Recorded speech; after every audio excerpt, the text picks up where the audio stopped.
Plastic surgery বলতে আসলে কি বোঝায় এবং এর নাম কেন প্লাস্টিক সার্জারি? হ্যাঁ, খুবই মানে লুক্রেটিভ প্রশ্ন বলা যেতে পারে। কারণ হচ্ছে যে আমরাও যখন প্লাস্টিক সার্জারি সম্পর্কে খুব একটা শুনিনি, তখনও মনে হতো কেন এটা প্লাস্টিক, কেন এটা অন্য কোনো ধাতব বস্তু না বা গোল্ড প্লাটিনাম এ ধরনের কিছু না। আসলে প্লাস্টিক সার্জারি শব্দটা এসেছে একটা প্লাস্টিকোস শব্দ থেকে, যেটার অর্থ হচ্ছে যে এটা মোল্ড করা যায় বা এটাকে তৈরি করা হয়। যেমন বাচ্চারা খেলাধুলা করে যখন, তখন একটা প্লাস্টিকের তাল নিয়ে, মানে একটা মাটির তাল নিয়ে সেটাকে বিভিন্নভাবে মোল্ড করে বানায় যেরকম, সেই রকম অনেকটা।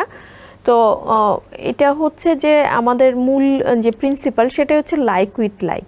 মানে একজন রোগী যখন তার ক্ষত তৈরি হচ্ছে তার মুখে, কপালে বা হাতে পায়ে বিভিন্ন জায়গায়, আমাদের টার্গেটটা হচ্ছে সেই ক্ষতর জায়গাটা ভরাট করা বা তৈরি করা। সেটা যেখানে আছে সেটার কাছাকাছি টিস্যু দিয়ে কাছাকাছি রকমভাবে যাতে তৈরি হয়। তো মূলত এই জায়গাটা থেকে, ওই প্লাস্টিকোস শব্দটা থেকে, মোল্ডের জায়গাটা থেকে আসলে এই শব্দটাই এসেছে বলে, হ্যাঁ কনসেপ্টটা, ওই কনসেপ্টটা থেকেই এসেছে বলে এটাকে প্লাস্টিক সার্জারি বলা হয়।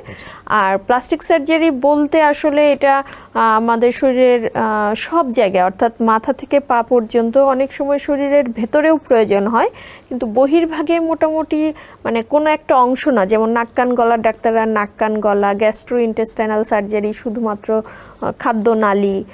আমাদের জন্য ওই রকম শুধু একটা অঙ্গ না, আমাদের মানুষের পুরো শরীরেই আসলে কাজ থাকে এবং সেরকমভাবেই সার্জারিগুলো করার প্রয়োজন হয়ে থাকে।